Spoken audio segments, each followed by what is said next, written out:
Walang sino mang buntis sa malaya magsisilang ng anak.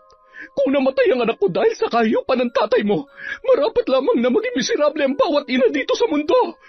Alam mo, dapat magpasalamat ka pa nga eh. Dahil hanggang ngayon ay buhay ka pa. Nagsinungaling kayo sa akin. Niloko niyo ako. Masama kayo dahil marami kayong pinatay na inosente. Pinaniwala mo ako sa mga kasinungalingan mo. Wala kang utang na loob. Parehong-pareho lang kayo ng tatay mo. Na pagkatapos kong mahalin, iniwan ako. Tandaan mo, ang halimaw na nasa harap mo ngayon, ang halimaw na to ang bumuhay sa'yo. Sana nun palang pala'y pinatay na kita. Pagsisisihan mo to. Magsisisi ka! Ilayo mo sa akin yan. Wag! Tama na! Juancho! Anak, tulungan mo ako! Saan ka man magtago, hinding-hindi ka na mabubuhay pa dahil wala ng lunas at kargado ng dasal ang aking mga armas. Patawarin ka nawa sa mga kasalanan mo, ngunit kung pagsasarhan ka ng langit, natitiyak kung pagbabayaran mo sa impyerno ang bawat buhay na kinitil mo. Walang hanggang pasakit na parang pinapatay ka ng paulit-ulit. Taon 2003. Samar. Dapit hapon, abalang nagsisiga ang isang lalaki ng mga naipon niyang dahon mula sa puno ng mangga at langka sa palibot ng kanilang bahay, kasabay ng pagliliparan ng mga alaga niyang manok sa mga sanga at ang iba naman ay sa mga tagong limliman nito. Abala naman ang buntis niyang asawa sa pagsara ng mga bintana at matapos ay inayos ang natitirang apoy sa loob nang medyo hilaw pang bunot ng niyog at dinagdagan pa ng kamangyan. Ilang beses na kasi yung pinapaalalahanan ng mga kapitbahay tungkol sa gumagalang aswang sa gabi na hindi pa rin matukoy kung sino. May ilan na yung nabiktima, kaya naman hindi mawala ang pag-aalala ng lalaki para sa kanyang mag-ina. Maliban sa mga buntis, ay ilang buwan na ring dumadaing ang mga tao na nawawalan o minsan ay bigla na lamang nakikitang patay ang kanilang mga alagang hayop. Mahal, pumasok ka na sa loob. Ako na mag-aayos niyan. Sige, mahal. Pupunta lang ako sa kusina at maghahanda ng hapunan natin. Huwag mong kalimutang isara ng maayos ang pinto, ha? O bakit? Sumasakit na ba ang tiyan mo? Manganganak ka na ba? Hindi pa naman siguro. Sumipa lang tong napakalikot mong anak. Kung sakaling manganganak na ako ay wala namang problema dahil kapitbahay lang naman natin si Lola Shoni. Kung sa bagay, sige na, pumasok ka na't delikado na dito sa labas. Mas maigi nang sumusunod at nakikinig sa mga matatanda. Sa sobrang pag-alala ko para sa inyo ng anak natin pati sa panaginip ay binabantayan at nakikipagbakbakan ako sa aswang. Natawa na lamang ang babaeng buntis sa kwento ng kanyang asawa. Sabay dumiretso na yun sa kusina at nagluto ng pagkain na pagsasaluhan nila sa gabing yun. Habang abala sa pagluluto, may narinigan siyang mga kaluskos sa likurang bahagi ng kanilang kusina. Sinilip niya yon sa awang ng kanilang hugasang yari sa kawayan, ngunit wala naman siyang nakita. Mayat-maya naman ang pagsipa ng bata na animoy di mapakali sa kanyang sinapupunan. Hinaplos niya na lamang ang kanyang tiyan at kinausap ang sanggol na animoy naiintindihan naman ang kanyang sinasabi. Habang naghahapunan ay nabanggit ng babae sa kanyang asawa ang kanyang narinig, kaya naman bago matulog ay lumabas pa yon para tingnan kung ano ang meron sa likod ng kanilang bahay. Napansin niya ang mga nayuping dahon ng kalabasa at mga damong tila ba dinaanan ng ligaw na hayop. Napabuntong hininga yon at pumasok na lamang sa loob. Hinigpitan ang pagkakatali ng pinto sa kusina para siguraduhing walang makakapasok sa bahay nila kung sakali mang totoo ang napapabalitang aswang. Bandang 12:00 ng gabi, nagising ang mag-asawa nang biglang makaramdam ng labis na pananakit ng tiyan ang babae Agad naman silang humingi ng saklolo sa kapitbahay nilang komadrona na si Lola Shoni. Sige, isang malakas na iri na lamang at lalabas na ang bata. Kasabay ng malakas na pagtulak ng komadrona sa may babang bahagi ng dibdib ang malakas na iri at ilang sandali lamang ay lumabas na ang sanggol. Ngunit nagkatinginan ang mga yon nang wala silang marinig na iyak. Kung ano-anong paraan ang ginawa ng komadrona para paiyakin at maisalba ang bata na noon ay kulay itim na ang buong katawan. Pasensya na pero walang buhay ang sanggol. Hindi patay ang anak ko. Kanina lamang sumisipa pa siya kaya imposibleng. Anak ko. Parang awa mo na huwag kang mamamatay. Huwag naman pong ganito, Diyos ko. Paano po nangyari ito, Lola Shoni? Hindi namin pinabayaan ang pagbubuntis niya. Posibleng inaswang ang batang ito. Bantayan niyo siya ng maigi. Siguradong matagal niya nang minamanmana ng mag-ina mo. Lumabas ka at humingi ng saklolo. Nandyan lamang siya sa paligid. Hindi siya titigil hanggat hindi niya nakukuha ang katawan ng anak ninyo.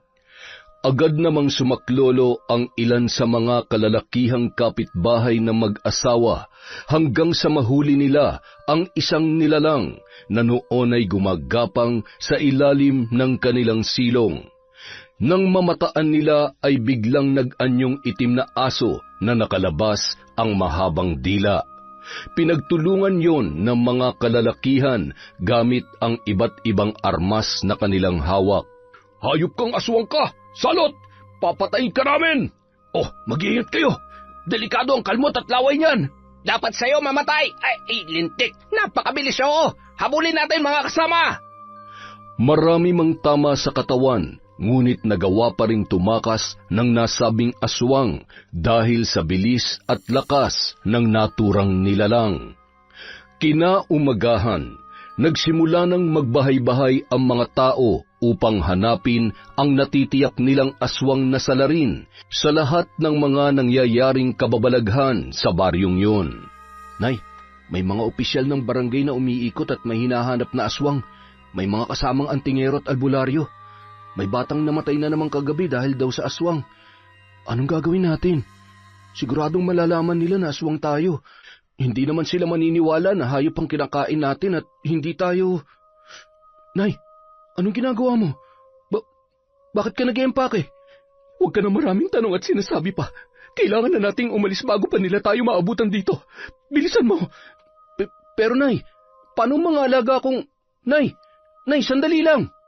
Naguguluhan man, sumunod na lamang yon sa kanyang ina na noon ay paika-ika at tila nahihirapan sa paglalakad. Ayos ka lang ba, Nay? May sugat ba kayo? Bakit parang patingin nga? Ano ba naman? Nadali ako ng matalas na bagay sa gubat kaya... Maghihilom din agad yan. Huwag ka mag-alala. Halika na. Kailangan na natin magmadali. Nang gabi ring yon, bumiyahe sila papalayo sa baryo. Kinaumagahan ay nakarating sila sa isang lugar na malayong-malayo na sa kanilang pinagmulan. Dito tayo maghahanap ng bagong matutuluyan. Mas ligtas tayo dito. Mahirap nang madamay dahil sa mga walang awang aswang na pumapas lang ng mga tao.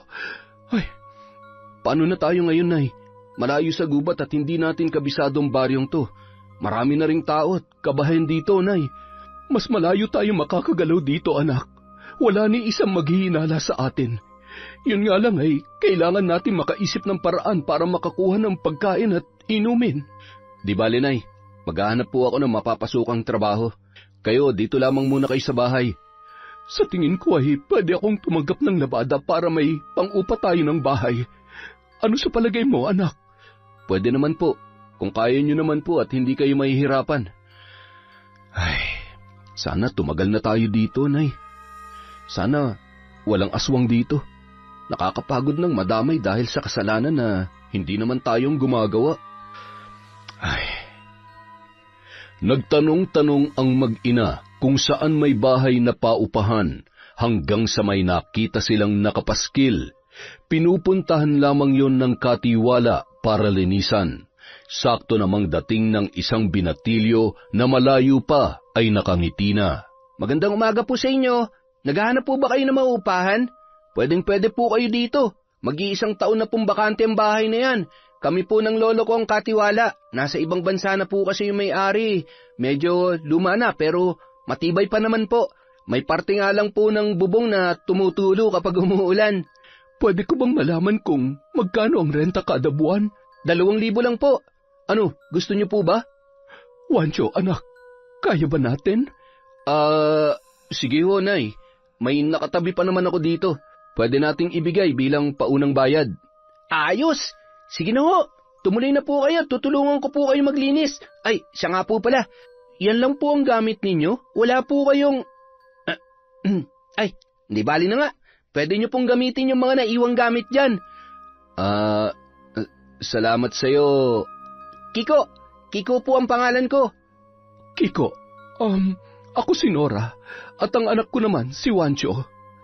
Sige ho. Kayo na hong bahalang mag-ayos dito sa loob ng bahay. Eto po ang susi. Ako na po magwawalis sa labas. Konti lang naman ang linisin dito.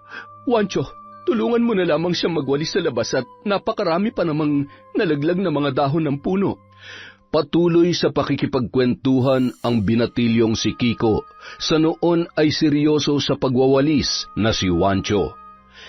Ay, pambihirang mga dahon to. Mukhang hindi tayo matatapos nito. Pagkawalis mo may malalaglag naman na bago. Ay, siya nga pala, Wancho. Saan kayo nanggaling? Tsaka, bakit napili niyong dito manirahan sa lugar namin? Naghahanap kasi ako ng bagong trabaho. Napeste kasi yung mga pananim ko sa bukid, kaya... Trabaho? Teka, uy, sakto! Pwede ka dun sa pinapasukan ko, sa meat shop ni Lola Linda. Naghahanap siya ng kasamahan namin. Simpleng trabaho lang yun. Tutulong sa pagkatay, pagtadtad, at tagakilo ng karne. Kaya siguro dito kami dinala ng mga paa namin ni nanay dahil maliban sa bahay, ikaw din ang magiging susi para makahanap ako ng trabaho. Ngayon pa lang nagpapasalamat na ako, Kokix. Naku, walang anuman yun. Masaya ako na makatulong sa inyo ng nanay mo. Bago umalis si Kiko, iniabot ng mag-ina ang paunang bayad sa bahay. Natuwa naman ang mag-ina sa kabaitang ipinakita ng binatilyo.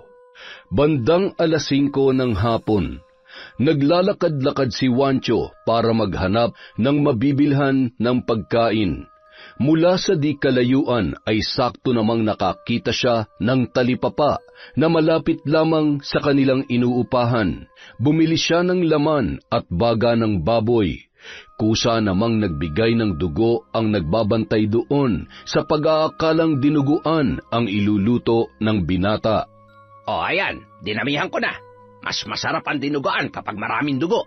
Ilamas mo yan sa nyog at pigaan mo ng kalamansi para hindi malansa. Dami ng dayo sa lugar namin ah. Ikaw, ngayon lang kita nakitang bumili dito. Oo, maraming salamat po dito. Walang anuman, Pogi. Balik ka ulit bukas ha. Araw-araw may bagong katay. Nakangiting tumango at tumalikod rin agad ang binata. Nagkatinginan pa ang ilang mga dalaga na nag-uumpukan sa isang kanto na animoy humanga sa pagiging magandang lalaki ni Wancho. Pasimple na lamang ngumiti ang binata sa mga yon at nagpatuloy sa paglalakad. Pagdating sa bahay, naabutan niya ang kanyang ina na nagsasara ng mga bintana. Pagkatapos ay masaya nilang pinagsaluhan ang mga binili ni Wancho. Hindi pa man natatapos sa masarap nilang pagkain, ay bigla na lamang may tumatawag sa pangalan ni Wancho at kumatok ng 3 beses. Nagmamadaling inayos ng binata ang sarili at lumabas. Hindi naman magkanda-ugaga si Aling Nora kung saan ilalagay ang mga karne na nakalapag sa mesa. Nang lumingon siya, nakita niya ang isang timba na walang laman at nagmamadaling sinilid yun doon. O Kiko, ikaw pala. Anong sa atin?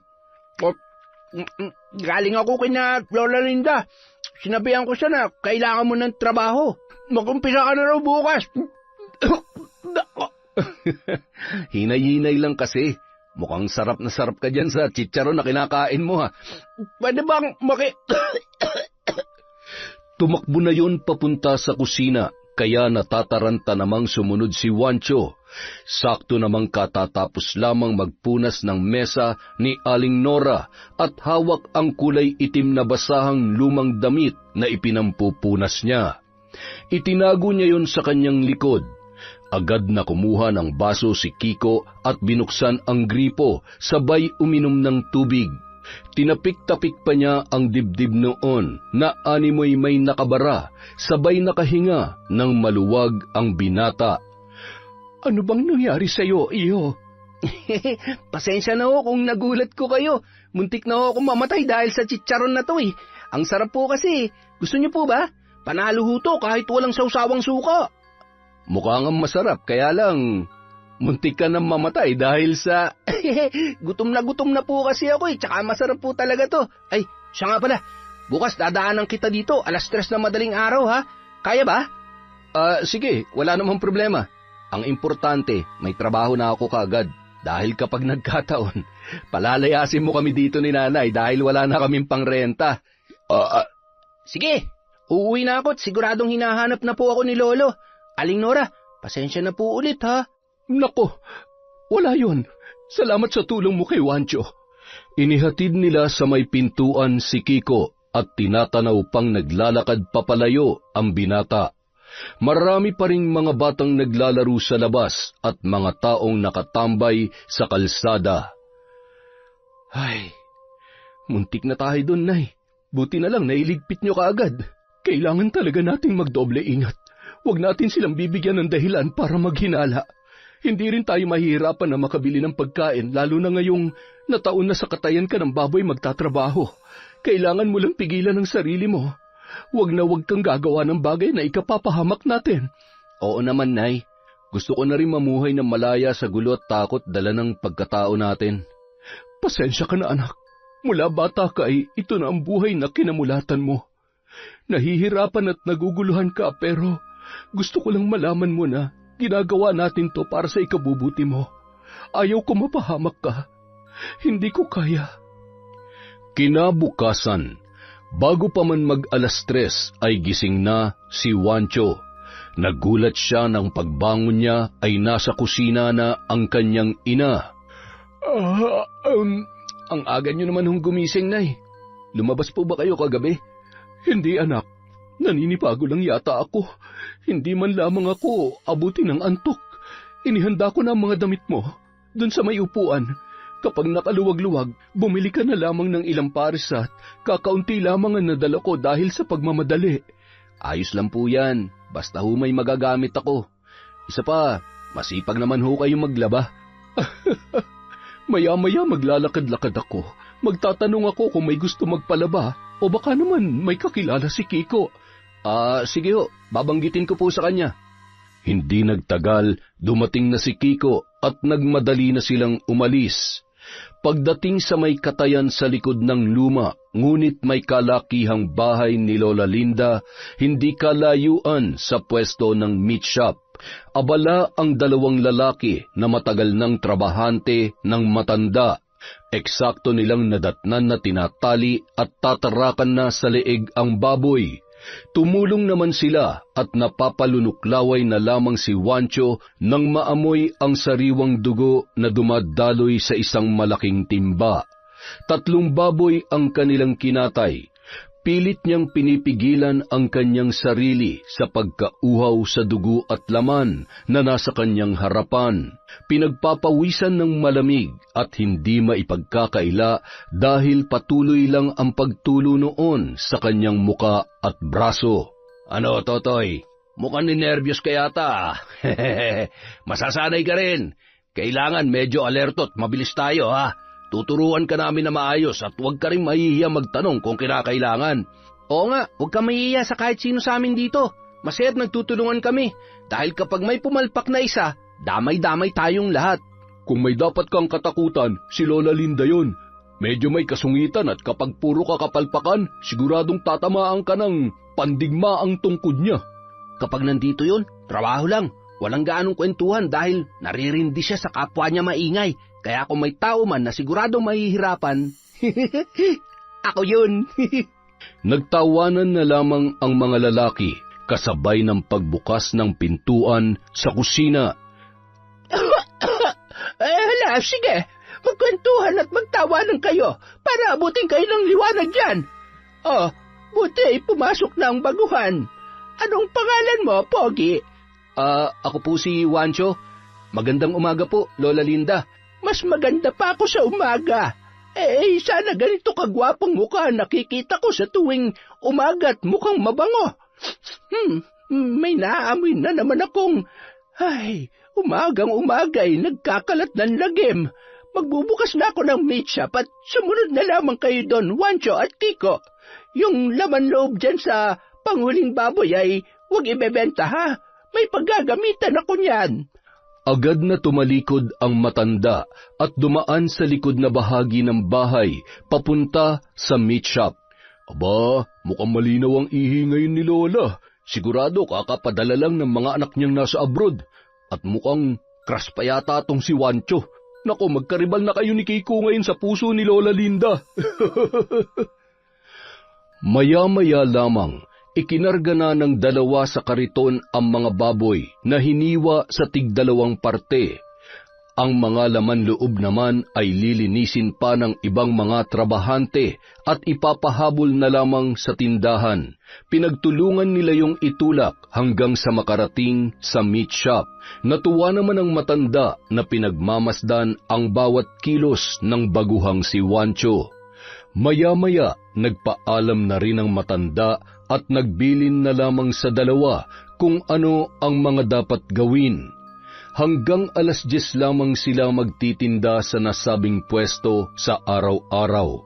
Kung minsan ay babalik sa katayan kung may ipag-uutos pa ang matandang babae. Arawan ang bayad at binibigyan pa sila ng pang-ulam na karne ni Lola Linda. Maraming salamat po dito, Lola. Meron din diyang laman loob at dugo.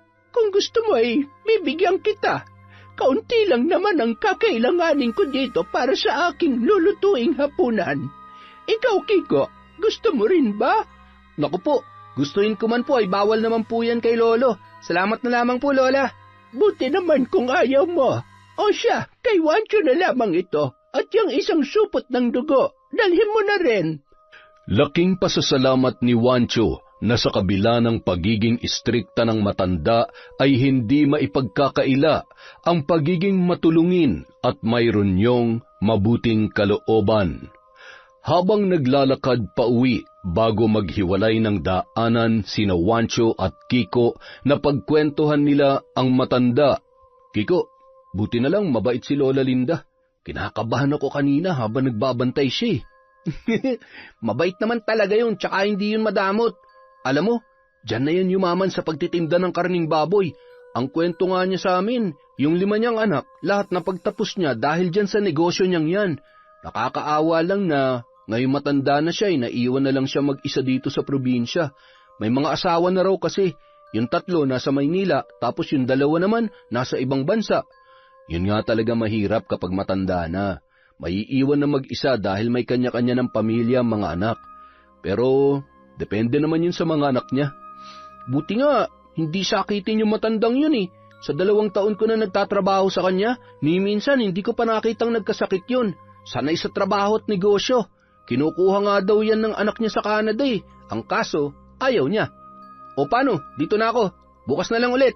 Sarapan mong pagluluto ng dinuguan ha. Patikimin mo ako bukas. Sige. Dadalang kita bukas. Malayo na ay nagsasalita pa rin si Kiko. Tumatango at kumakaway na lamang si Wancho dahil kahit bulong noon sa malayo ay sigurado na naririnig niya. Isa yun sa kanyang mga abilidad bilang aswang.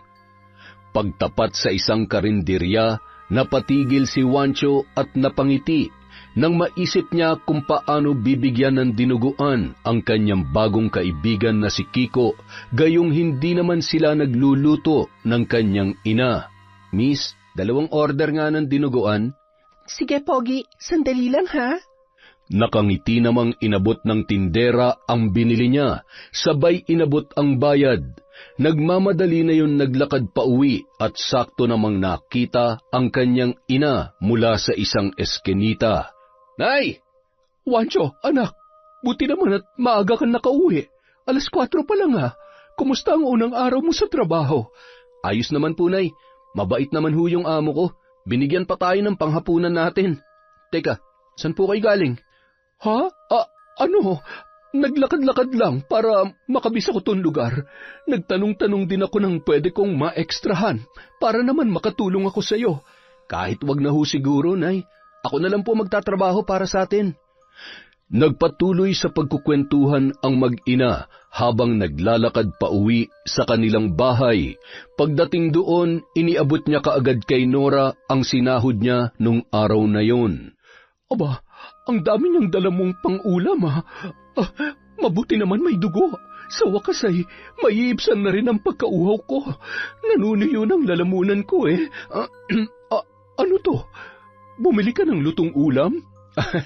Para po yan kay Kiko. Nanghihingi kasi ng dinuguan, kaya sabi ko, dadalhan ko siya bukas. Hindi naman siguro mapapanis yan dahil mukhang bagong luto. Tsaka may suka yan. Ay, kinabahan nga po ako, Nay. Buti na lang may nadaanan akong magandang tindera, karinderya. Umayos ka dyan. Kahit anong mangyari, wag ka magkakamaling matukso sa mga babae. Kapag nagkataon ay matutulad ka sa tatay mo. Baka mamaya, iwan mo rin ako o mapahamak ka lamang. Wala nang iba pang mas magmamahal sa'yo kundi si nanay. Nay naman, masyado niyong siniseryoso. Nagbibiro lang po ako. Ay, mabuti pa kumain na tayo. Medyo marami to kaya magpapakabusog tayo ngayong gabi. Kinaumagahan, masayang-masaya naman si Kiko nang iabot sa kanya ang dinuguan na isinalin sa isang may katamtamang kulay puting sisidlan. Agad niya yung tinikman. Ang sarap pa. Pareho ng timpla dun sa karinderya na kinakainan ko minsan. Ang sarap pala magluto si Aling Nora. Hindi na umimik pa si Wancho at ngumiti na lamang. Natawa siya sa kanyang loob nang ipamigay pa ni Kiko sa iba nilang kasamahan ang dinuguan na yon. Makalipas ang 1 buwan, unti-unti nang nasasanay ang mag-ina sa bagong lugar at bagong buhay nila sa baryong yon. Bagamat marami ng tao at makabago na ang teknolohiya, marami na rin pinagkakaabalahan ang mga tao. Wala ni isa man lang na maririnig na usapan tungkol sa mga kakaibang nilalang. Isang gabi, umuwi si Wancho na wala doon ang kanyang ina. Batid niyang umekstra yun ng trabaho kaya gagabihin ng pag-uwi. Magpapaalam pa naman sana siya dahil niyayaya siya ni Kiko sa isang handaan malapit sa kanilang pinagtatrabahuhan. Hindi siya makatanggi sa binata lalo na at kailangan niyang makisama sa iba. Ano? Tara na! Ayos ang forma, poging-pogi. Sigurado pag-aagawan ka ron ng mga chicks na alam mo na. Ha? Wag na lang kaya akong sumama. Baka kasi magalit si nanay at hanapin ako pag-uwi. Hindi ko naabutan sa bahay. Baka mag-alala yun kapag... Ay, hindi ka na bata, pre. Tara na. Paminsan-minsan, kailangan rin mag-happy-happy. Ihatid na lang kita mamaya at tutulungan magpaliwanag sa nanay mo. Wala nang nagawa pa si Wancho para tumanggi sa kanyang kaibigan. Yun ang unang pagkakataon na makikisalamuha siya sa maraming tao. Pagdating sa lugar, agad siyang ipinakilala ni Kiko sa mga naroon at masaya naman siyang binati ng mga yon. Pasimple niya pang itinatapon sa ilalim ng mesa ang pagkain na iniaabot sa kanya. Buti na lamang may isang babae na lumapit at nakipagkwentuhan na animoy interesadong-interesado sa binata.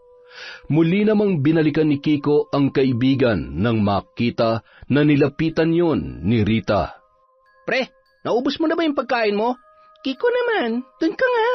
Alam mo kahit hindi na kumain tong kaibigan mo, mabubusog na siya sa kagandahan ko. Di ba, Wancho? Napaka-pogi naman talaga nito. Lagot ka sa akin mamaya. Iuwi kita sa bahay. Rita, huwag mong pakikialaman yung kaibigan ko ha. Mabait yan, tsaka hindi pa nagkaka-girlfriend. Ito naman, wala naman ako masamang balak dito sa kaibigan mo. Mabait kaya ako. Hoy, Wancho ha, huwag ka nagpapapaniwala dyan sa kaibigan mong bansot. Bansot ka dyan. Pangiti-ngiti na lamang si Wancho habang nag-aasaran ang dalawa, hanggang sa napilitan na lamang si Kiko na iwanan sa babae ang kaibigan at patuloy siyang nakipag-inuman. Sa kalagitnaan ng kanilang pag-uusap ni Rita, naisipan nung kumuha ng inumin. Hindi natanggihan ng binata ang pangungulit ng babae, hanggang sa hindi niya na namalayan na tuluyan na siyang tinamaan ng kalasingan. Mukhang nakakarami na ako. Dinadaya mo yata ako eh. Hoy, hindi ah. Sige na, ubusin na natin to. Konti na lang naman. Sunod-sunod na nilagok ni Wancho ang inumin na nasa kanyang baso, at tila wala na sa sariling ibinuhos ang natitirang laman ng bote at ininom din yun. Tuwang-tuwa naman ang babae na noon ay lasing na rin. Habang nagkakasiyahan ang dalawa, nakasubsob na si Kiko sa kabilang upuan. Mabilis din kasing malasing ang binata, lalo na kapag pagod. Patuloy na nagkakasiyahan ang mga naroon hanggang sa sumenya si Rita sa mga ito na uuwi na. Nakaakbay naman si Wancho sa balikat ng babae na noon ay tuluyan na ring nawala sa sarili dahil sa sobrang kalasingan. Dinala ni Rita ang binata sa kanyang bahay. Walang kaalam-alam si Wancho na pagsasamantalahan ni Rita ang kanyang kalasingan sa kung anuman na binabalak nito. Madaling araw na nang magising si Wancho katabi ang babae. Pareho silang walang saplot na nasa loob ng iisang kumot. Hindi niya malaman kung ano ang kanyang gagawin nung mga oras na yun. Lagot, anong ginawa ko? Anong oras na kaya? Kailangan ko nang umuwi. Siguradong hinahanap na ako ni nanay. Paglabas niya ng bahay, nakita niyang nakatayo mula sa di kalayuan ang kanyang ina. Nilingon niya pa ang bahay kung saan tiyak niyang naroon pa si Kiko dahil naaamoy niya pa ang kanyang kaibigan. Mas minabuti niya na lamang nalapitan ang noon ay tumalikod niya ng ina. Nay, sandali po. Hindi ka talaga nakikinig sa akin. Gusto mo ba talaga mapahamak? Bakit ba napakatigas ng ulo mo? Hawak ni Wancho ang kanyang muka at hindi na lamang umimik pa. Ramdam niya ang lakas ng sampal ni Aling Nora at yun ang unang pagkakataon na nakita niyang nagalit ng sobra ang kanyang ina. Naiintindihan niya naman kung saan nagmumula ang galit na yun. Lalo na't sa kabila ng galit ay nababasa niya ang pag-aalala sa mukha nito.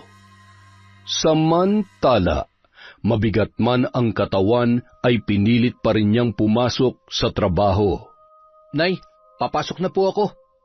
Tiningnan lamang siya ng masama ni Aling Nora. Napabuntong hininga, sabay tumalikod na lamang ang binata. Ay, wala ka rin pinagkaiba sa tatay mo. Nakakalimot kapag nasa harapan na ng babae. Muling nanumbalik ang masalimuot na pinagdaanan ni Nora sa piling ng yumaong ama ni Wancho dahil sa pangyayaring yun.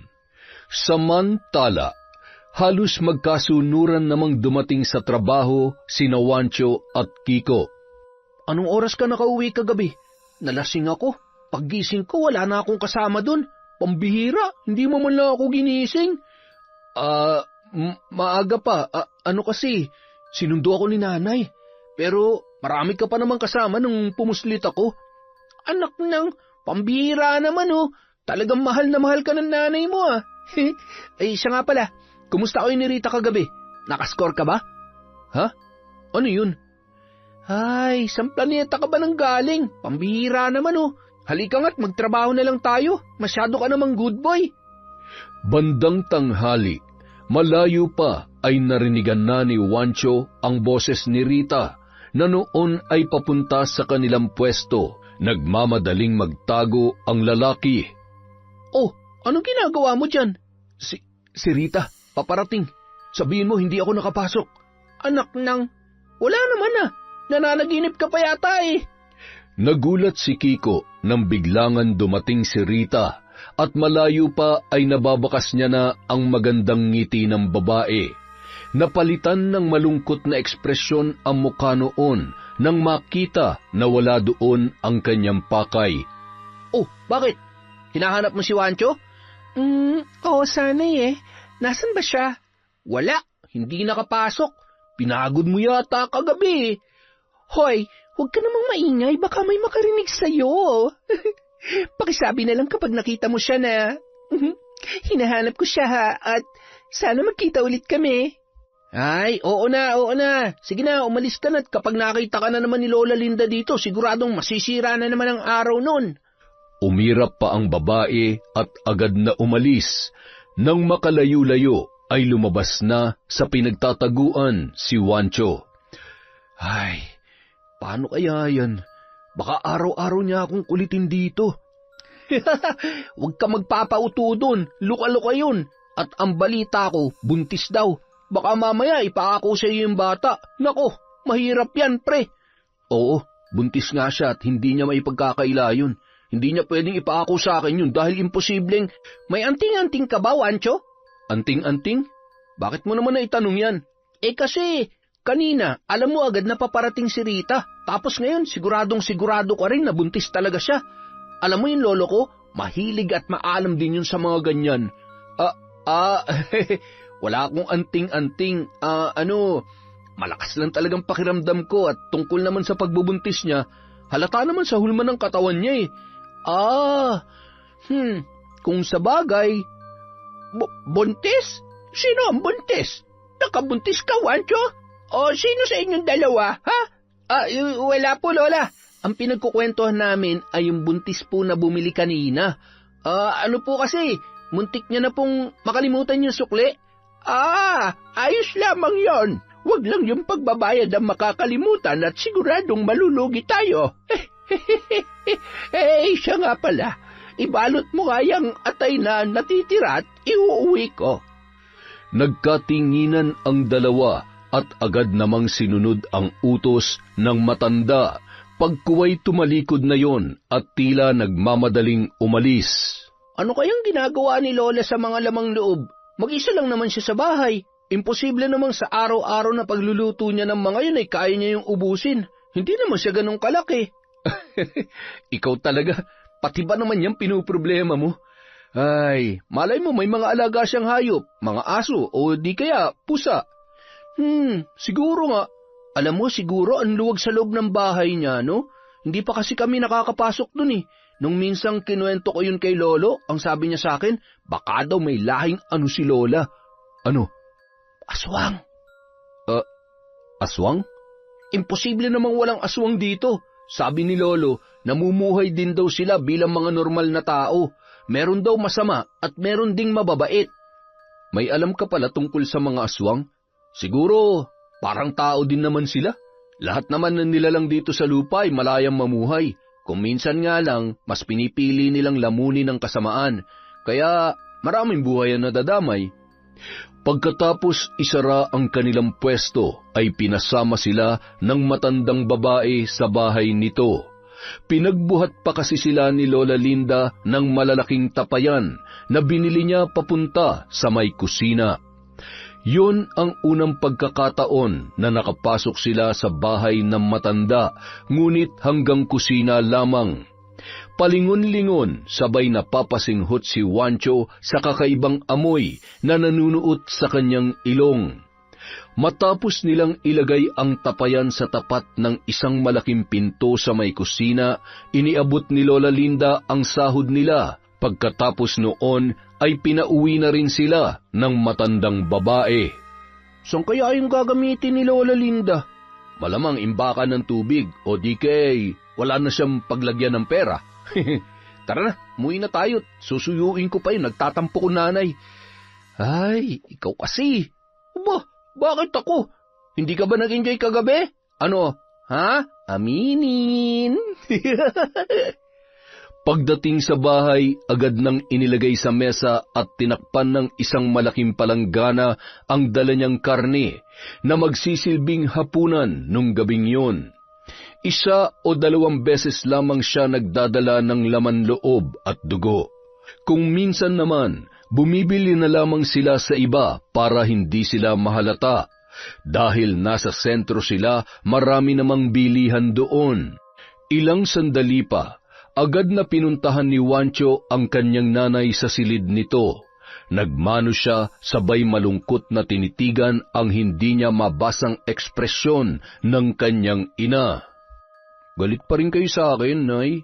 Pasensya na ho, hindi na po mauulit. Ay, at sa tingin mo, hahayaan ko pang mangyari ulit yon? Kumain ka na. Ayan ang damit mo, magpalit ka. Hindi niyo po ba ako sasabayang maghapunan? Ay, wala pa akong ganang kumain. Tirahan mo na lamang ako kung gusto mo. Matulog ka na pagkatapos mong kumain at hindi ka nalalabas kung sakaling mangyayain ka ni Kiko. Nay, huwag niyong pagagalitan si Kiko, ha? Wala naman po siyang kasalanan dun sa nangyari. Bakit ko naman siya pagagalitan?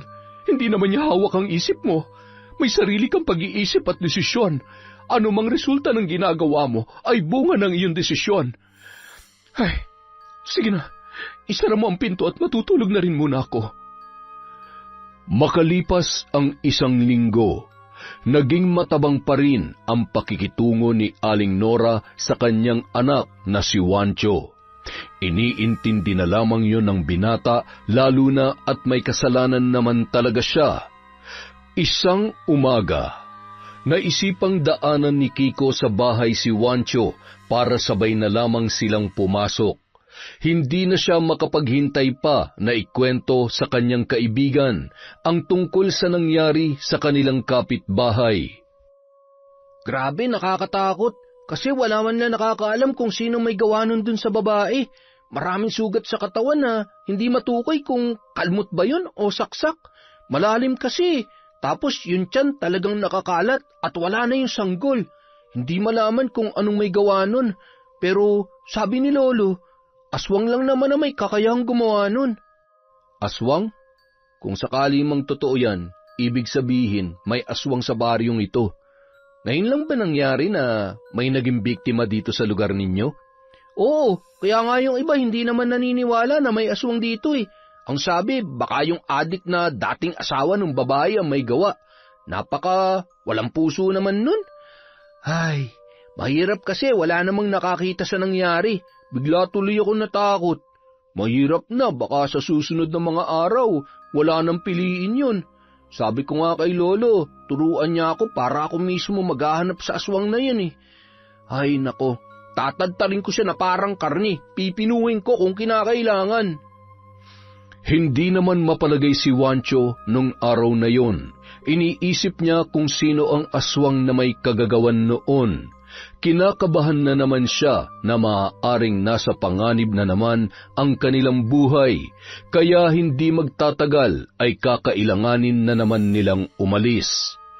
Lalo pang nadagdagan ang kanyang mga alalahanin nang bumalik si Rita at nagtatatalak.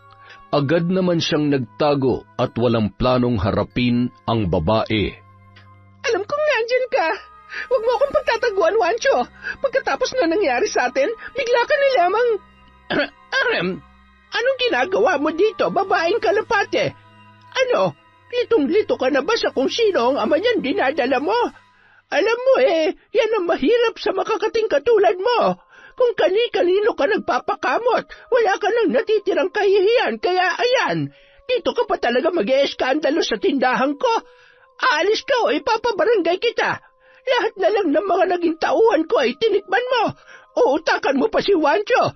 Bago pa yan dumating dito ay nagdadalang tao ka na. Hindi na nahiya. Ganon? Pakailamera ka talaga kahit kailan.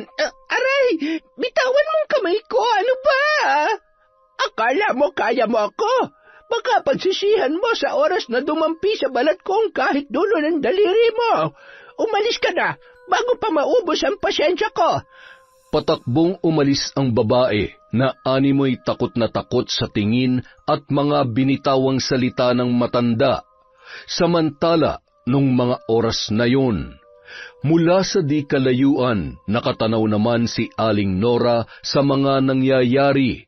Ilang araw niya nang binabantayan ang bawat kilos ng anak na si Juancho at ang mga tao na nakakasalamuhan nito.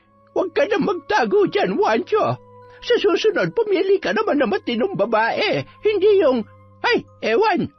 Sige na, ayusin nyo ng trabaho nyo dyan. Dalhin nyo na lang ang benta ngayong araw sa bahay at linisan nyo muna na maayos dyan bago kayo magsara mamaya. Sige po, Lola Linda. Kami na po ang bahala dito. Matapos ang kanilang trabaho ay agad na ring umuwi ang magkaibigan. Nakangiti naman si Aling Nora nang matanawan ang kanyang anak. Natitiyak niyang laman loob at dugo ang bitbit noon. Hindi ka nagalit, Nay? Akin na yung bitbit mo para makakain na tayo at makapagpahinga ka na. Pasensya ka na, anak. Alam mo namang nag-aalala lamang ako para sa iyo. Gumaan na ang pakiramdam ng binata nung gabing yon. Matagal niyang hinintay na manumbalik ang mga ngiti sa muka ng kanyang ina. Bago matulog, lumabas yon sa may kusina. Bilog na bilog ang buwan. Naalala niya na kung nasa liblib na lugar lamang sila ay malaya silang makakapagpalit anyo at makakapaghanap ng sariwang pagkain sa gubat. Mula nang sila'y lumipat sa bagong tirahan, kapag kabilugan ng buwan ay nilalabanan niya ang kanyang sarili sa puwersa na mahirap pigilan. Ramdam niya ang init ng kanyang katawan habang tinitingala ang liwanag ng buwan. Kapansin-pansin ang paghaba ng kanyang mga kuko sa kamay at paa. Butil-butil na pawis ang noon ay tumutulo sa kanyang buong katawan. Hindi niya maiwasang umalulong kasabay ng mga aso sa ilang mga kabahayan. Nung mga oras na yun, isang malaking itim na aso ang lumundag sa isang bintana. Ilang minuto pa ang lumipas pagpasok ni Juancho sa loob ng bahay ay ngumiti pa siya na tumingin sa pintuan ng kwarto ng kanyang ina bago pumasok sa kanyang silid at natulog na. Matapos magpalit ng damit, agad naman nang nakatulog ang binata. Samantala, hindi mapakali si Rita sa kanyang higaan. Kahit anong paypay niya ay tila ba hindi man lamang naiibsan ng init na kanyang nararamdaman nung mga sandaling yon. Ay, ano ba naman yan? Gabi na nga ako naligo pero bakit napaka-alinsangan? Nakailang palit na ako ng damit Kainis! Napatigil yon sa pagdaing nang marinig niya ang kalampag sa kanyang bintana at tila ba mga kalmot sa dingding ng kanyang bahay, nayari sa tabla at matitibay na kahoy. Sino yan? May tao ba dyan? Pwede ba kung nandyan ka para manakot? Pwes, hindi ako natatakot sa'yo. Kung talaga matapang ka, doon ka kumatok sa pinto. Pagbubuksan kita. Ilang segundo lamang, 3 malalakas na pagkatok ang kanyang narinig. Sinindihan niya ang kandila sa may sala dahil naputulan na naman siya ng kuryente. Wala kasi siyang pambayad. Hindi pa rin kasi siya binibigyan ng sustento ng totoong ama ng batang nasa kanyang sinapupunan. Agad naman niyang binuksan ang pintuan. Sa halip na tao ay isang malaking aso ang bumungad sa kanya. Agad siyang sinunggaban ng nilalang na yon. Unang sinakmal ang kanyang leeg, dahilan para hindi makahingi ng tulong ang babaeng buntis na nasa 3 buwan pa lamang ang tiyan. Ilang sandali pa, bumalik sa normal na anyo ang aswang at nakangising hinahawakan ang tiyan ng babae. Nagngilid ang luha ni Rita habang inaaninag ang muka ng isang babae hanggang sa unti-unti na yung nalagutan ng hininga. Inilabas ng babae ang kanyang dila at nagmistula yung matalas na bagay na bumaon sa puson ni Rita at nilantakan ang maliit na nahuhulma pa lamang na bata sa kanyang sinapupunan. Hindi pa yun nakuntento, Gamit ang kanyang kuko ay hiniwa niya ng tuluyan ang tiyan at doon ay walang pakundangan niyang nilantakan ang laman loob ng naturang babae. Muli yung nagpalit anyo bilang isang napakalaking aso. Hinila ang katawan ng babae gamit ang kanyang mga matitibay na pangil papalabas sa loob ng bahay noon. 3:30 ng madaling araw, pasipul-sipul na dumaan sa tapat ng bahay si Kiko, papasok sa kanilang trabaho. Napatigil siya nang maaninagan ang tila ba nakahandusay sa tapat ng bahay ni Rita. Dala ng kuryosidad, lumapit siya at nang maaninagan kung sino ang taong yon, ilang segundo pa ang kanyang hinintay para tuluyang makalabas ang boses sa kanyang bibig. Tulong! Tulong! Agad naman naglabasan at nakiusisa ang mga tao na hindi rin makapaniwala sa sinapit ni Rita. Pangalawa na ito. Buntis ang tinitira ng nilalang na nasa likod ng mga nangyayaring ito. Ay, Diyos ko po, hindi ito normal na paraan ng pagpatay. Wala nang natitirang takot sa Diyos at di man lamang naawa sa biktima. Kahit naman ganyan si Rita ay hindi naman yata makatarungan na mamatay siya sa ganyang paraan. Ay, kawawa naman. Mukhang tama nga si Lolo. Aswang nga ang may gawa nito. May mga aswang na rin sa baryo natin. Dapat tumalaman ni Lolo. Kailangan mahuli ang mga aswang dahil kapag nagkataon, marami pa mabibiktima at mamamatay. Nagkakagulo at nag-uumpukan ang mga tao na may iba't ibang haka-haka sa nangyari. Napakunot noon naman si Juancho nang matanawan ang kaguluhan at nang maaninagan ni Kiko ang kaibigan ay agad yung tumakbo papalapit. Juancho, patay na si Rita. Pinatay siya ng halos magkapareho ng paraan ng pagpatay sa buntis noong nakaraan. Ha? Ano? Sino may gawa nun? May nakakita ba? Alam mo, malakas ang hinala ko na tama si Lolo na may aswang nga dito. Pero kung sino, yun ang hindi ko rin alam. Siguro, asawa ng mga nakakarelasyon niya o baka may kaaway siyang... Sandali, hindi ba kahapon nag-away si Lola at si Rita? Hindi kaya... Si Lola Linda? Ay, imposible naman yun. Walang imposible, Juancho. Magaling magtago ng pagkatao mga ganyang uri ng nilalang. Mapagpanggap at alam nila kung paano linlangin sa katotohanan ng mga tao. Pero masyadong mabait si Lola Linda. Sa tingin ko, hindi niya magagawa ang iniisip mo. Yun na nga eh. Alam mo, maraming tao na binubulag tayo sa pansamantalang kabutihan para makapaghasik ng kasamaan. Kaya sa ngayon, kailangan natin malaman ang totoo. Kailangan kong tulong ni Lolo at sana tulungan mo rin ako na hanapin ang aswang na pumapatay ng mga buntis dito sa baryo. Ano, Juancho? Ay, sige, tutulungan kita. Sa ngayon, pumasok na tayo sa trabaho.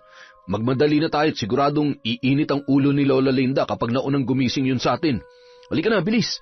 Tumakbo na tayo. Hindi batid ni Kiko ang pagkabahala ng kaibigan.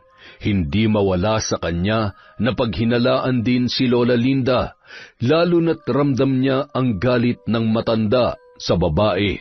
Anong klaseng aswang kaya siya? Hindi namin siya kauri. Pero alam ko na may itinatago rin siyang sekreto. Pero kung siya nga may kagagawan nito, siguradong may malalim siyang dahilan. Hindi lang dahil sa nagkasagutan sila kahapon. Ay... Iba ang tingin ng magkaibigan sa noon ay matamlay na si Lola Linda. Noon lamang nakita ni Kiko sa ganoong sitwasyon ang matanda. Nababakas nila sa mukha nito ang lungkot at hindi rin yun masyadong umiimik. Maaga rin silang pinagsara nung araw na yun.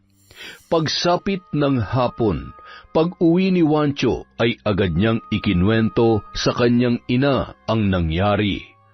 Tingnan mo nga naman, kahit gaano pa kabait ang matanda, ay napupuno rin. Sa tingin ko ay tama ka, anak. Mag-isa lamang siya sa buhay, at sabi mo ay hindi rin siya basta-basta nagpapapasok sa kanyang bahay. Posibleng may malaking kasalanan ng babaeng yun sa amo ninyo. Kung sakaling hindi siya aswang, maari rin namang dayong aswang na dito naman naisipang mambiktima. Ay... Hindi naman kasi lahat anak ay mas pinipili ang nakasanayan natin. Kahit minalas tayo dahil sa hindi tayo normal katulad ng iba, nasasa atin pa rin kung pipiliin nating maging mabuti o masama. Kaya lang po sa ngayon, ang pinoproblema ko ay kung paano matutulungan ng kaibigan ko. Gusto niya malaman kung sinong aswang na pumapatay. Naghihinala siya kay Lola pero paano kung mapatunayan niya na hindi si Lola at malaman niya na aswang ako dahil maraming alam ang lolo niya sa aswang. Kaya kahit anong mangyari, kailangan natin mag-ingat at umiwas na magpapakita sa lolo niya. Baka kasi sa oras na malaman niya Anak, walang makakaalam sa sikreto natin at wala rin makakapanakit sa atin. Gagawin kong lahat para protektahan ang ating sikreto. Kung kinakailangan na magpakalayo-layo, gagawin natin yun ng paulit-ulit. Masiguro ko lamang ang kaligtasan nating mag-ina. Samantala. Apo, halika. Ito ang sagot sa mga katanungan mo. Ang boteng ito ay tinatawag na panghabak. Kailangan mo ito para malaman kung may aswang na umaali-aligid. Maaari mo silang iwasan. Para sa katulad mong hindi marunong makipaglaban ay mas maganda kung yun ang gagawin mo. Baka mapahamak ka lamang dahil malalakas ang mga yan. Hindi mo sila kaya. Marami ka pang dapat matutunan. Isa pa, wala namang dahilan para patayin natin sila. Wala naman silang kasalanan sa atin. Huwag mong susubukan na magpakabayani, Kiko, dahil kapag napuruhan ka, tatamaan ka pa sa akin. Paano naman po yung mga susunod na biktima?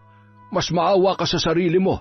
Akala mo naman kaya mong patayin ang mga yan na parang lamok lamang. Huwag matigas ang ulo, Kiko. Ay. Samantala, dahil sa kagustuhan ni Wanchong sagutin ang kanyang haka-haka ay naglakad-lakad siya ng gabing yun habang nababatid niya na mahimbing nang natutulog ang kanyang ina.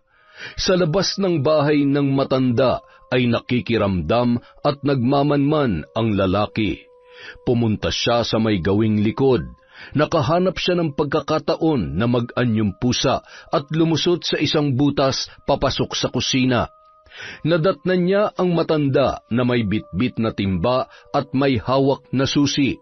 Sa loob ng kwarto, nakita niya ang mga naglalakihang tapayan. Mga alaga ko, alam kong nagugutom na kayo.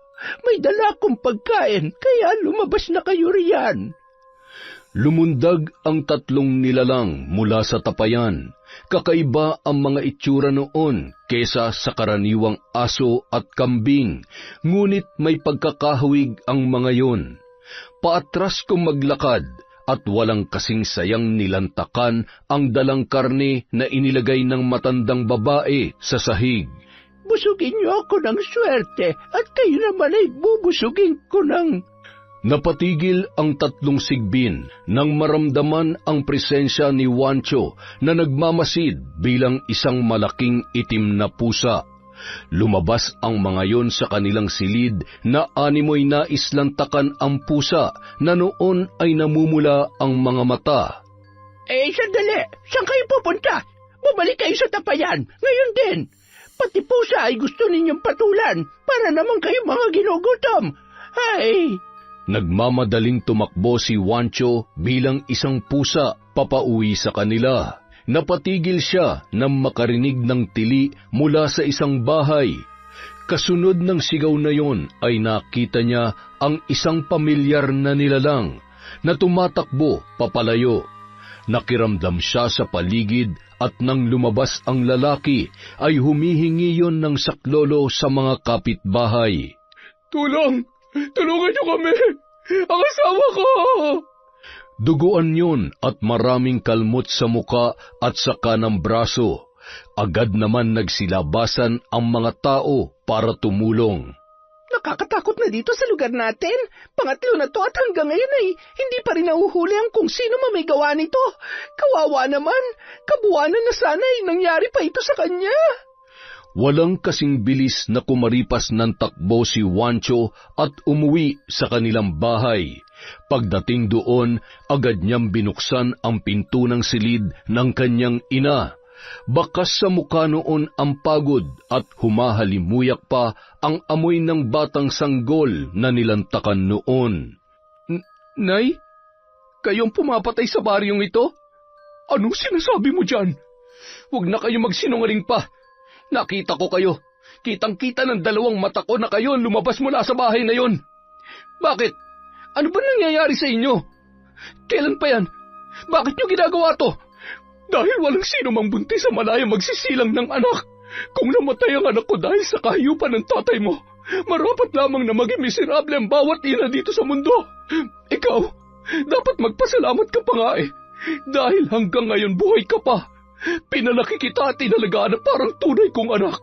Habang ang nanay at tatay mo hanggang sa ngayon ay nangungulila pa rin sa'yo. At habang buhay silang mangungulila at masasaktan dahil sa pagkawala mo.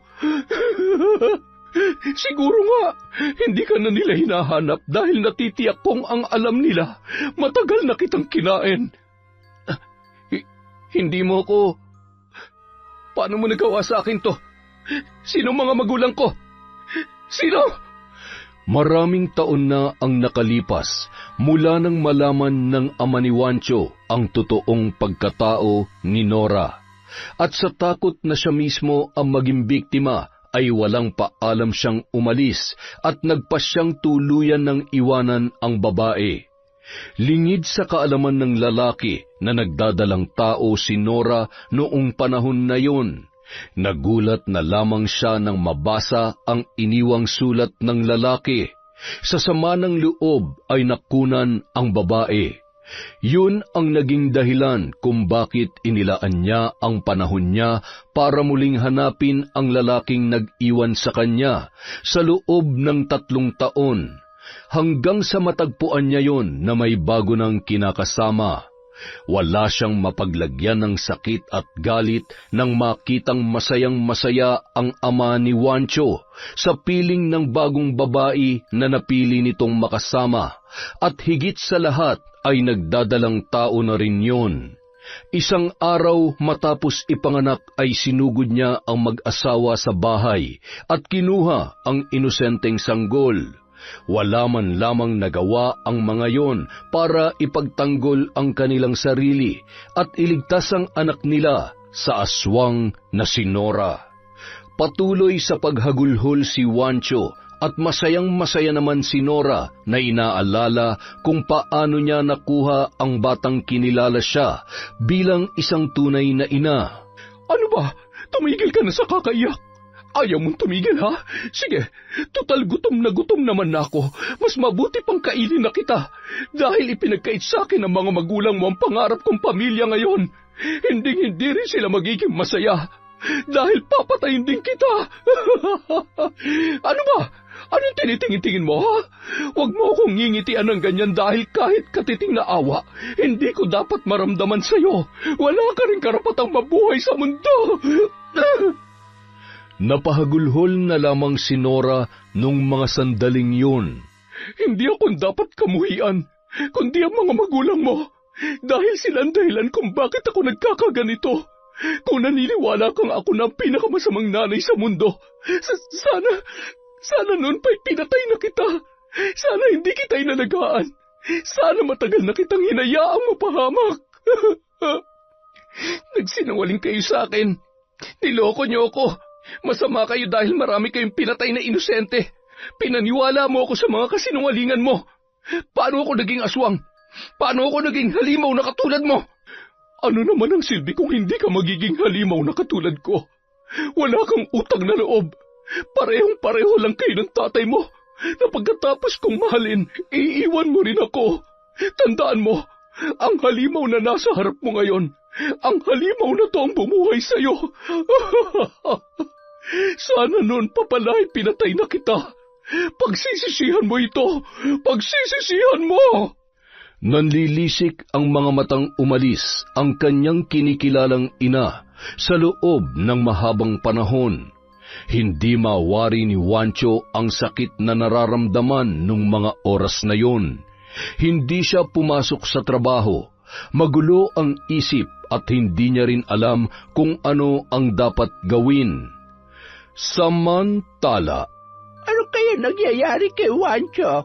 Bakit hindi siya pumasok? May sakit kaya ang batang yun?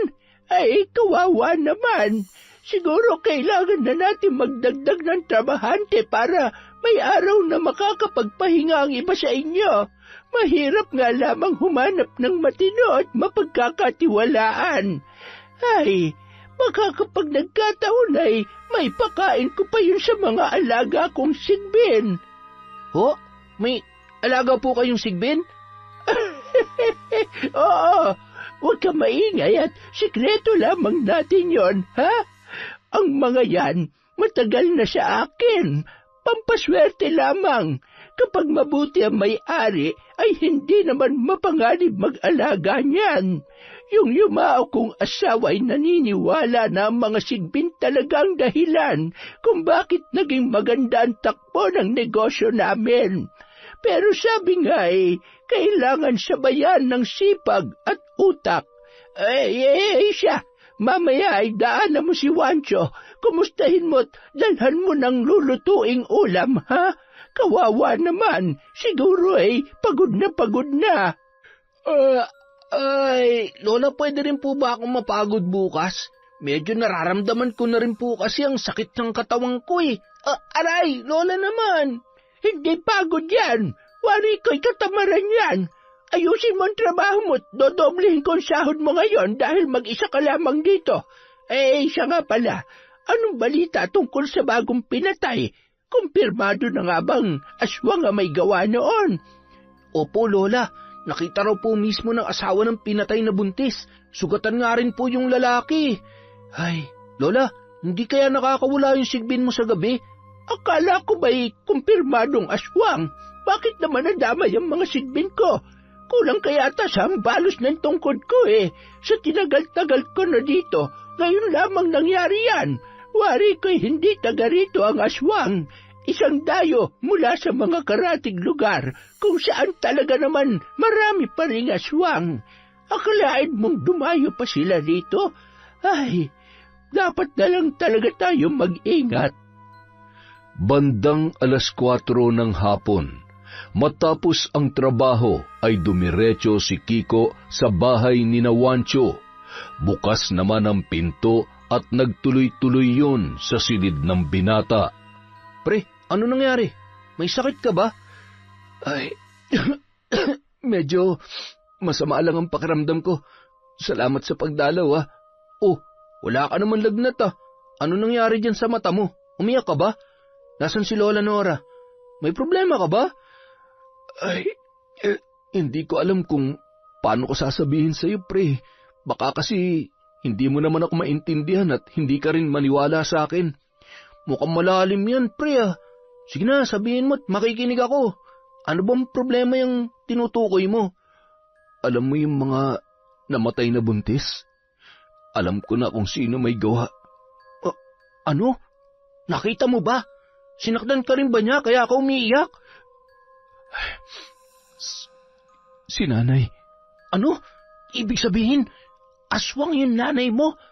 Mahirap paniwalaan pero oo, aswang siya, pre. At pati na rin ako. Ha? Ikaw? Aswang ka rin? Huwag ka matakot. Hindi ako masama at hindi kita sasaktan. Hinawahan niya ako ng pagiging aswang niya. Hindi siyang totoo kong ina dahil ninakaw niya lang pala ako mula sa mga totoo kong magulang. Sinubukan ko magbantay kagabi. Hindi ko sinasadyang makita siya mula dun sa bahay ng pinatay na buntis. Nagkasugatan kami at sinabi niya sa akin ng totoo bago siya umalis. Ano ba naman to? Seryoso ba? Totoo ba to? Binabangungot lamang ako. Ay! Nasa panganib ang mga taga rito. Kailangan natin tumulong para pigilan siya. Baka kasi lalo pa siyang magalit at pumatay pa.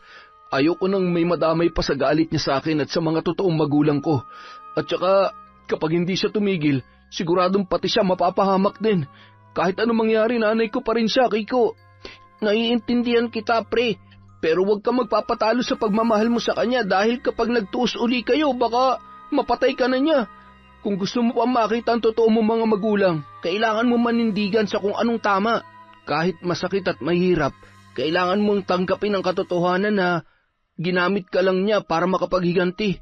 Huwag ka mag-alala, tutulungan ka namin ni Lolo. Sandali lang, bakit parang mainit ang bulsa ko? Aswang ka nga. Binigay sa akin to ni Lolo para malaman ko kung may aswang sa paligid. Ay, teka, sigurado kang hindi mo ako sasaktan, ha? Tsaka, siya nga pala, yung dinuguan. Hindi nyo naman hinaluan ng kung ano yun, di ba?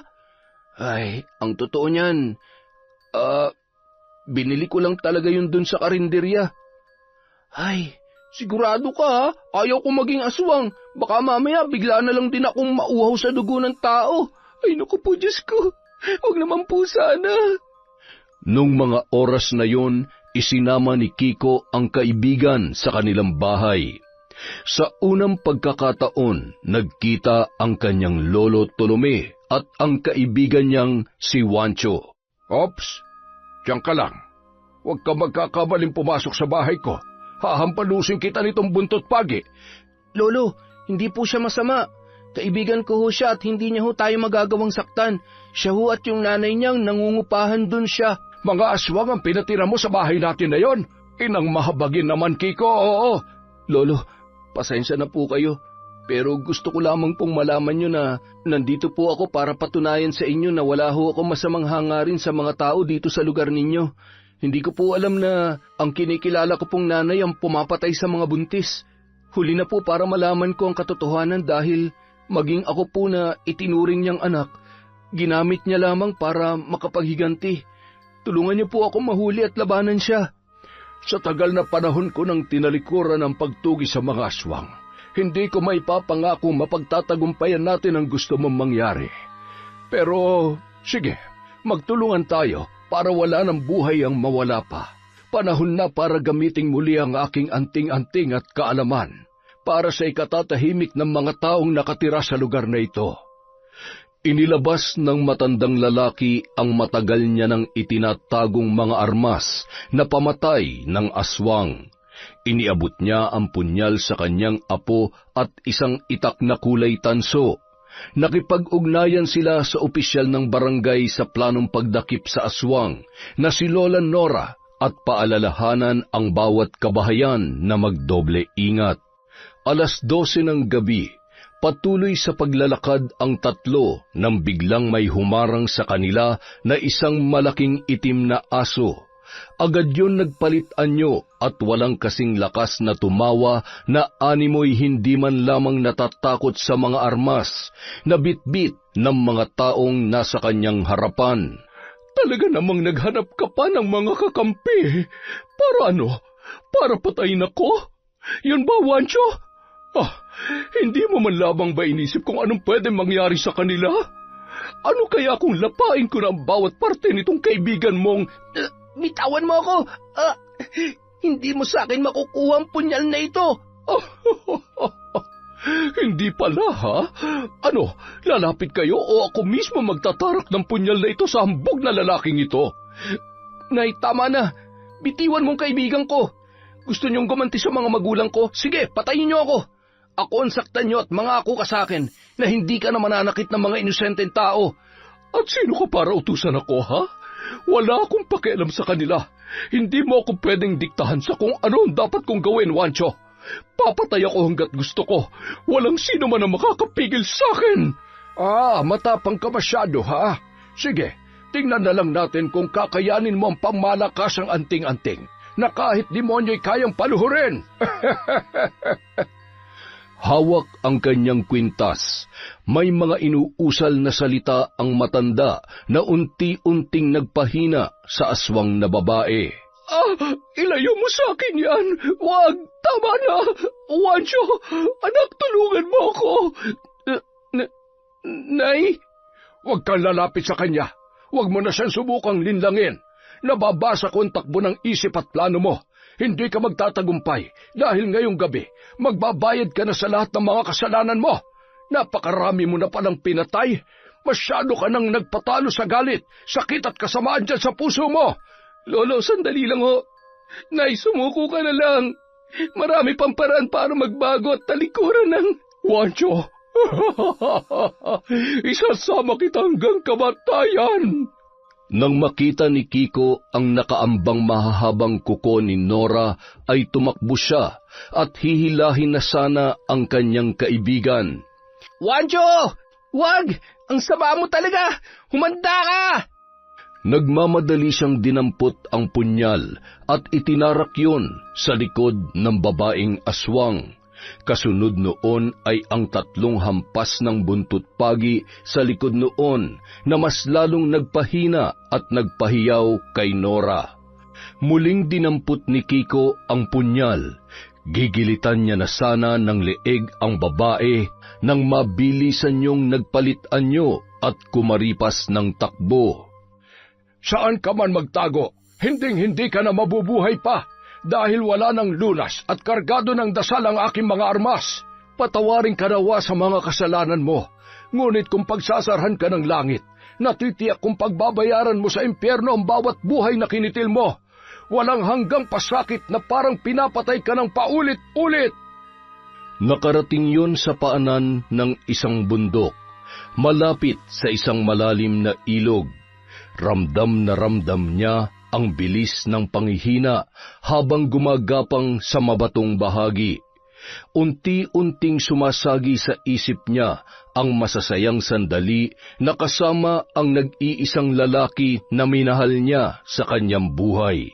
Tumatak sa kanyang isipan na dahil sa pagmamahal na yun ay tuluyan na siyang nabulag sa kasamaan.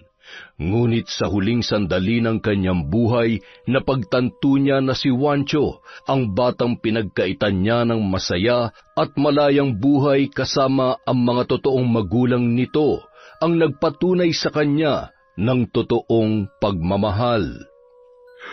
Patawarin mo ko, Diyos ko. Sana'y bigyan niyo ng pagkakataon na mabuhay si Juancho. Mahal ko siya. Minahal ko siya sa kabila ng lahat.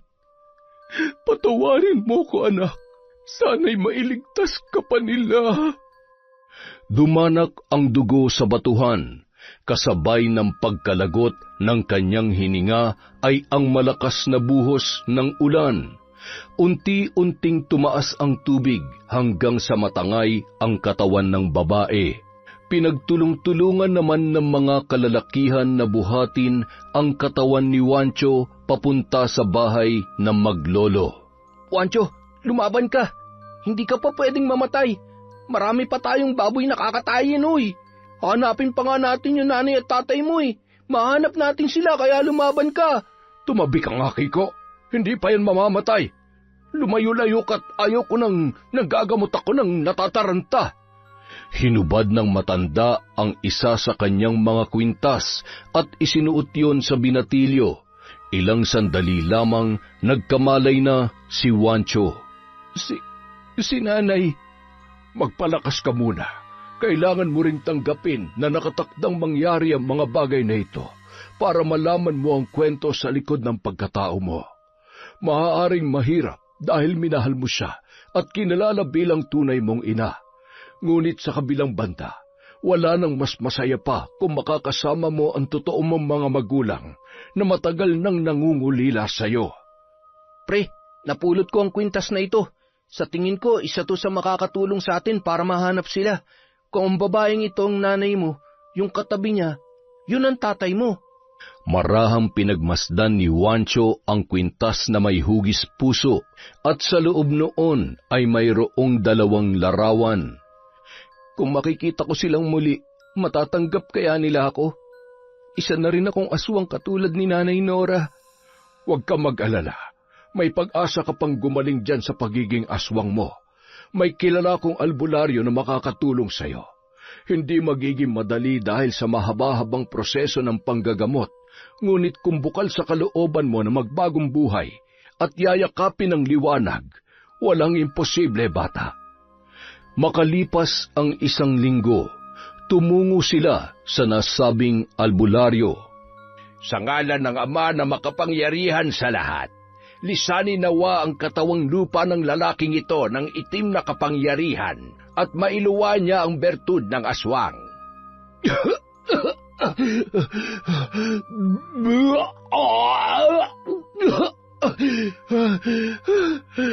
Kailangan nating sunugin ang batong ito.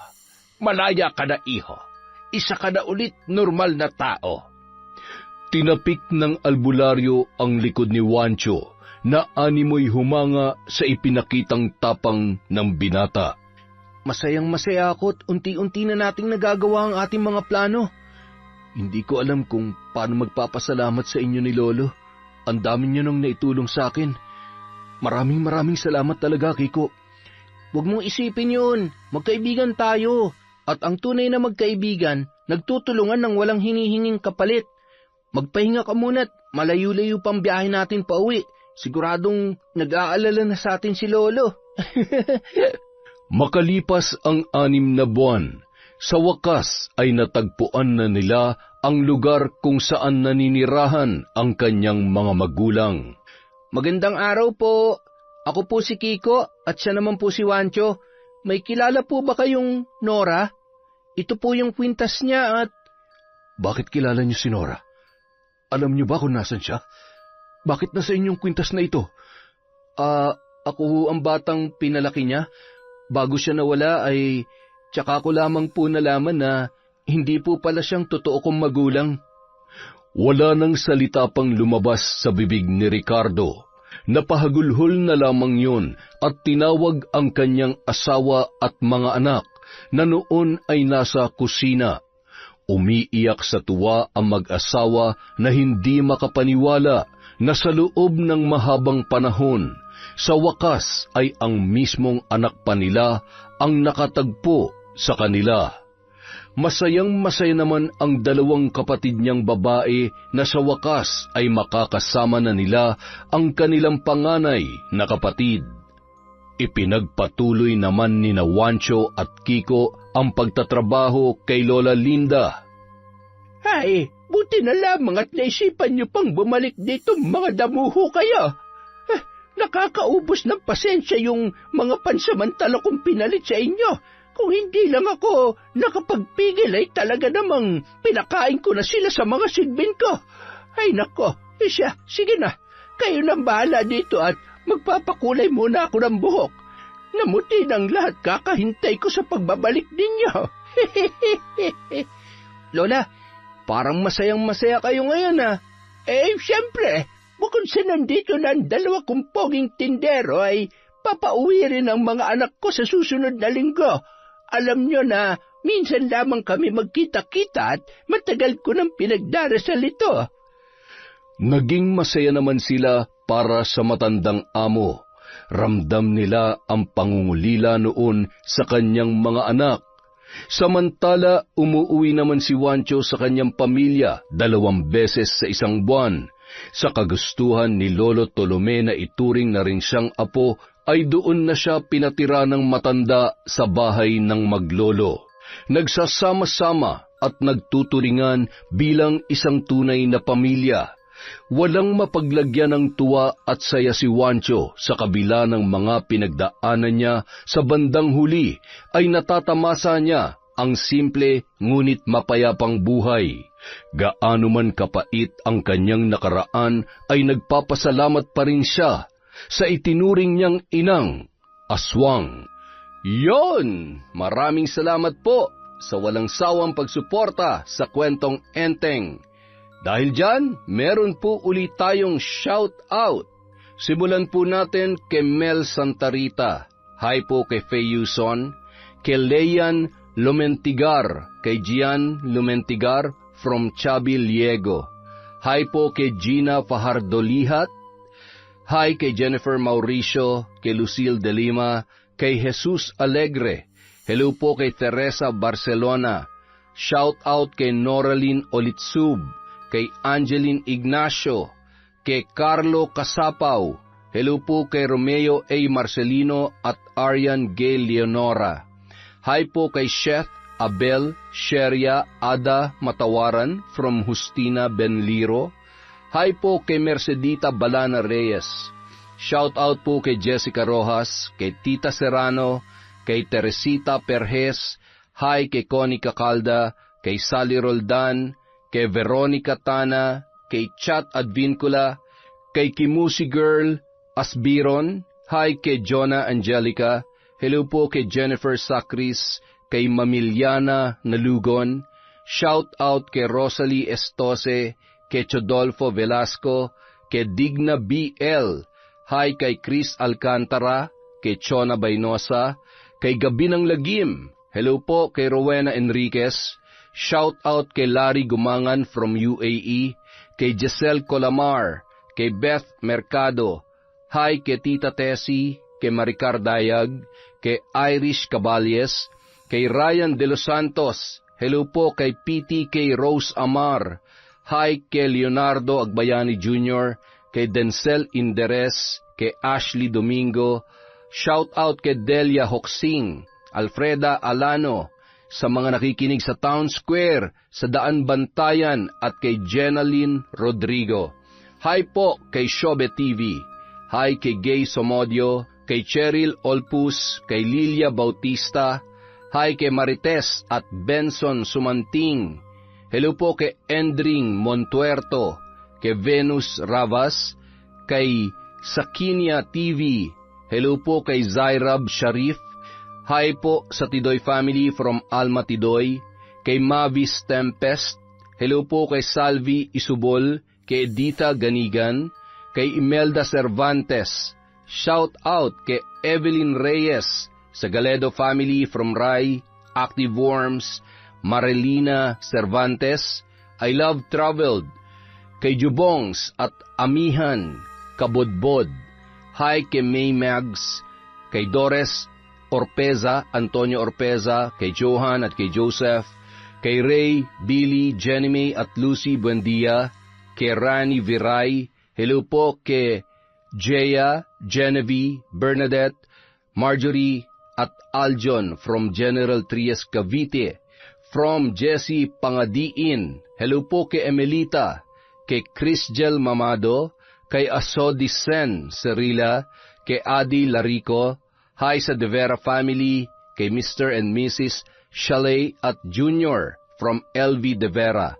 Hi kay Amiyong, kay Cataleja Soto, sa Gonzales of Calibo Aklan from Celia Gonzales, kay Hana Maylin Sesgundo. Hello po kay Mariam Duca. Hi kay Gina De Gracia, kay Myra Bantayan, kay Vanieza Samson, kay Ces Ann Danau family at Gideo Danau from Lin Bakay, kay Josie Aniban, kay Jessame Liawas, kay Desiree De Los Santos, Virginia Pontillas, Sonia Sebrero from Diana Barrera, kay Elaine Quemada, kay Florence Gervasio, kay Messiah Hud Masukat, kay Alma Naong, kay Blue 90, kay Kay Alcazaren, kay Donna Barcoma, Marites Villanueva, Earhart the Great Vlog, kay Myra Bantayan, kay Gemstone Claro, kay Elaine Cadiente. Hi kay Monica Nieves, kay Gemma De Ocampo, at Emrose Strong OFW. Maraming salamat po sa walang sawang pagsuporta sa Kwentong Enteng.